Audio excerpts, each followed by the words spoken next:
नाजरीन अस्सलाम वालेकुम। इनसाइड न्यूज के नए प्रोग्राम के साथ मैं हूं इब्राहिम राजा और आज हम आपको बताएंगे कि चीनी सफीर पर हमले के पीछे असल कहानी क्या है। इस हवाले से किस नोयत का वीडियो एविडेंस सामने आया है, यानी किस किस्म के वीडियो शवाहिद सामने लाए गए हैं। खुदकुश हमला आवर असल में कौन था और कहां से आया था। जिस वक्त गाड़ी में धमाका हुआ उस वक्त गाड़ी में कौन बैठा हुआ था। धमाके के वक्त कौन सी अहम शख्सियात सरीना होटल में मौजूद थी। हमले से 5 मिनट पहले क्या हैरानकुन मामला हुआ था। और इसके अलावा आपको इस हमले के मुतल्लिक और इस धमाके के मुतल्लिक दो दोस्तों की एक अलमनाक कहानी भी सुनाएंगे। हमारे जिन दोस्तों ने अब तक हमारे चैनल को सब्सक्राइब नहीं किया उनसे हम कहेंगे कि हमारे चैनल को सब्सक्राइब कर लें ताकि उन्हें अहम मालूमात बर वक्त मिलती रहें। अब वापस आते हैं आज के मौजू पर, यानी कोयटा के सबसे बड़े होटल में चीनी सफीर पर हमले के पीछे असल कहानी क्या है। तो सबसे पहले आपको बताएं कि ये जो सरीना होटल है ये कोयटा का वाहिद 5 स्टार होटल है। अब चूंकि बलूचिस्तान में सिक्योरिटी के हालात इस वक्त भी अच्छे नहीं हैं और माजी में भी वहां सिक्योरिटी के हालात अच्छे नहीं रहे, इसलिए जितनी भी हाई प्रोफाइल शख्सियात हैं, चाहे वो गैर मुल्की सफीर हों चाहे कोई मुल्क की अहम शख्सियात हों, उन्होंने अगर कोयटा जाना हो और कोयटा में क्याम करना हो तो वो अमूमन सरीना होटल में ही क्याम करते हैं। और ये जो होटल है ये एक हाई सिक्योरिटी जोन में है। इसके एक तरफ कैंट का इलाका है, इसकी दूसरी जानिब बलूचिस्तान असेंबली की इमारत है और बलूचिस्तान हाई कोर्ट की जो इमारत है वो भी इसी इलाके में है। और ये जो पूरा इलाका है ये जिस तरह से इस्लामाबाद में एक रेड जोन है जहां सुप्रीम कोर्ट, ऐवान सदर, वजीर आजम हाउस, वजीर आजम ऑफिस और दीगर हसास इमारतें हैं, इसी तरह ये जो इलाका है जहां ये सरीना होटल है ये भी एक तरह से कोयटा का रेड जोन ही है। अब जब चीनी सफीर कोयटा पहुंचे तो क्या हुआ ये कि चूंकि सरीना होटल ही सबसे महफूज मकाम समझा जाता है वहां पे क्याम करने के लिए, और ये जो होटल है इसकी अपनी एक खास सिक्योरिटी भी है और इसके साथ साथ पुलिस की जो भारी नफरी है वो भी ना सिर्फ होटल के बाहर बल्कि होटल के अंदर भी मौजूद होती है। इसलिए चीनी सफीर और उनका जो डेलीगेशन है उसने फैसला यह किया कि वो सरीना होटल में ही क्याम करेंगे। और यूं जब उन्होंने ये फैसला किया और वहां उनका क्याम शुरू हुआ तो उस वक्त एक भयानक खुदकुश हमले का मंसूबा बनाया गया। और इसके लिए जो प्लानिंग की गई उसके 2 मकासद थे। उसका एक मकसद तो ये था कि जब ये धमाका होगा तो ये आलमी मीडिया की हेडलाइन बनेगा और चीनी सफीर पर हमले से पूरी दुनिया में ये तासुर बनेगा कि पाकिस्तान इंतहाई गैर महफूज मुल्क है और पाकिस्तान एक ऐसा मुल्क है जहां गैर मुल्की सफीर जो है वो भी महफूज नहीं। और इसका दूसरा मकसद ये था कि चीनी सफीर पर हमला करके बहुत सी गलत फहमियां पैदा की जाएं। अब सरीना होटल की पार्किंग में क्या हुआ, और ये जो पार्किंग है इस तक गाड़ी ले जाने के लिए अमूमन बड़ी सख्त चेकिंग होती है और असलहा और बारूद वगैरह चेक करने के लिए इसकी पार्किंग के बाहर भी स्कैनर्स लगे हुए हैं। वॉक थ्रू गेट जिन लोगों ने पैदल आना हो उनके लिए लगे हुए हैं और इसके साथ साथ ऐसे स्कैनर्स भी लगे हुए हैं जो कि बारूद और असलहा वगैरह डिटेक्ट कर लेते हैं। लेकिन उसके बावजूद एक गाड़ी बारूद से भरी हुई वो सरीना होटल के पार्किंग में दाखिल होने में कामयाब हो गई। इस गाड़ी में असल में कौन मौजूद था उसकी तफसील भी आपको बताते हैं और इस हवाले से आपको 2 दोस्तों की एक अलमनाक कहानी भी सुनाते हैं। तो मामला यह है कि इन 2 दोस्तों में से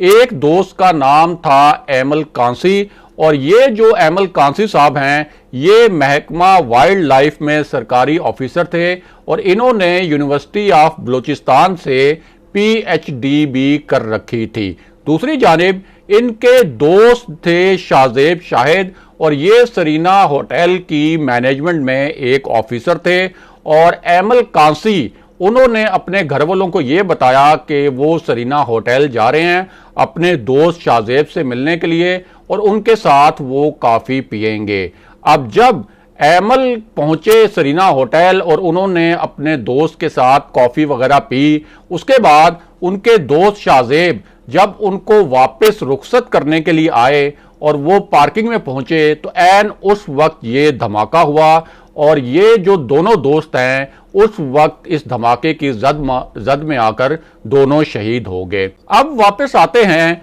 खुदकुश हमला आवर और चीनी सफीर के मामले पर। तो आपको बताएं कि ये जो गाड़ी सरीना होटल की पार्किंग तक लाई गई और पार्किंग में ये जो गाड़ी दाखिल हुई, इसके बारे में यह बताया गया है कि इसमें 70 से 80 किलो तक बारूदी मवाद जो है वो भरा हुआ था। और ऐन उसी दिन जो चीनी सफीर हैं और जो चीनी डेलीगेशन है वो सुबह और दोपहर के वक्त इसी होटल में मौजूद भी था। और इसके साथ साथ आपको यह भी बताएं कि इस मामले पर भी एक इन्वेस्टिगेशन शुरू हुई है कि सरीना होटल की पार्किंग के बाहर जो है वो एक बहुत बड़ा स्कैनर भी लगा हुआ है और इसके साथ साथ सरीना होटल की पार्किंग में बारूद और असलहा डिटेक्ट करने वाले जो आलात लगे हुए हैं, उसके बावजूद ये जो गाड़ी है 70 से 80 किलो बारूदी मवाद लेकर पार्किंग में कैसे दाखिल हो गई। और इस मामले पर यह सवाल भी उठाया जा रहा है कि कहीं ऐसा तो नहीं कि कुछ अंदरूनी अनासिर जो है उन्होंने चीनी डेलीगेशन के मुतल्लिक कोई मुखबरी की हो और कुछ अंदरूनी अनासिर भी इस पूरे हमले में जो खुदकुश हमला आवर हैं और उसके जो मास्टरमाइंड्स हैं उनकी मुआवनत कर रहे हों। और इस हवाले से कुछ वीडियो एविडेंस हासिल करने की भी कोशिश की जा रही है, यानी ये कोशिश की जा रही है कि वीडियो शवाहिद से ये पता लगाया जाए कि ये जो हमला आवर है ये असल में कहां से रवाना हुआ था और रवाना होने से पहले इसके जो राब्ते हैं अपने मास्टरमाइंड्स के साथ वो राब्ते किस किस्म के थे। अब जब ये गाड़ी दाखिल हुई पार्किंग के अंदर सरीना होटल की, तो वहां क्या हुआ, ये जो खुदकुश हमलावर था ये गाड़ी के अंदर ही बैठा रहा जब ये गाड़ी पार्किंग के अंदर दाखिल हुई और उस वक्त ये इंतजार करता रहा कि इसको चीनी डेलीगेशन या चीनी सफीर वगैरह जो हैं वो नजर आए या कोई और हाई वैल्यू टारगेट नजर आए और फिर ये एक मखसूस वक्त का इंतखाब करके उस वक्त ये ब्लास्ट कर दे, यानी धमाका कर दे। और इस दौरान ये गाड़ी से बाहर इसलिए नहीं निकला कि कहीं इसको मशकूक समझकर उस वक्त जो है कोई कार्रवाई ना हो जाए, क्योंकि जाहिर है कि सरीना होटल की पार्किंग और इसके अतराफ जो है पुलिस की भारी नफरी भी मौजूद होती है। इसलिए इसने इंतहाई मक्कारी के साथ ये प्रेफर किया कि ये गाड़ी के अंदर बैठकर ही इंतज़ार करेगा अपने हदफ का। और जिस वक्त इसने 10:15 पर अपनी तरफ से ये तयन किया कि कुछ हाई वैल्यू टारगेट उसकी दानिश में उस वक्त मौजूद थे, उस वक्त इसने पार्किंग में धमाका कर दिया और खुद भी ये गाड़ी के अंदर ही जब धमाका हुआ तो उसमें हलाक हो गया, जबकि 4 जो पाकिस्तानी शहरी हैं वो इस धमाके में जाँ बहक हुए और 15 के करीब जो हैं वो पाकिस्तानी इसमें जख्मी हुए। अब जो चीनी सफीर हैं उनके मुतल्लिक आपको आगाह करें कि इसी दिन चीनी सफीर जो हैं वो मुख्तलिफ पाकिस्तानी ऑफिशियल से मुलाकातें कर चुके थे और उन्होंने जाहिर है कि चूंकि उनका क़याम और उनके डेलीगेशन का पूरा जो एक रिहाइश थी और उनका जो क़याम था वो इसी होटल में था, लेकिन खुशकिस्मती से ऐन उस वक्त जिस वक्त ये धमाका हुआ उस वक्त चीनी सफीर इस होटल में मौजूद नहीं थे और उनका वफ्द भी मौजूद नहीं था। और अब चीनी जो सफारत खाना है उसकी जानिब से भी ये बयान सामने आया है कि जिस वक्त ये धमाका हुआ रात 10:15 पर, उस वक्त चीन का कोई डेलीगेशन या चीन के जो सरकारी एहलकार हैं या जो सफारती एहलकार हैं वो वहां उस वक्त मौजूद नहीं थे। अब असल जो पॉइंट ऑफ कंसर्न है और जो असल सवाल है जो सिक्योरिटी एजेंसियों के सामने है वो ये है कि इतने हाई सिक्योरिटी जोन में किस तरह से एक गाड़ी 70 से 80 किलो बारूद लेकर मुख्तलिफ इलाकों से होती हुई सरीना होटल तक पहुंचती है। एक ऐसा इलाका जिसके अतराफ कैंट का इलाका भी है जहां बलूचिस्तान असेंबली की इमारत भी है, बलूचिस्तान हाई कोर्ट की इमारत भी है और यहां अहम बात यह भी है कि कोयटा में इस वक्त जो पाकिस्तान के सिक्योरिटी इदारे हैं उनकी बड़ी हैवी डिप्लॉयमेंट भी है, लेकिन उसके बावजूद किस तरीके से इतना भारी मिकदार में गोला बारूद और ये जो बारूदी मवाद है वो किस तरह से एक गाड़ी में लाद कर सरीना होटल की पार्किंग तक लाया गया, और फिर सरीना होटल की पार्किंग में जो बारूद डिटेक्ट करने वाले आलात हैं वो इसको डिटेक्ट भी नहीं कर सके और ये धमाका भी हो गया। ये एक बहुत बड़ा सवालिया निशान है सिक्योरिटी इदारों के लिए, और इस वक्त इस सवाल जो है इसका जवाब ढूंढने की कोशिश की जा रही है। अगले प्रोग्राम तक के लिए खुदा हाफिज।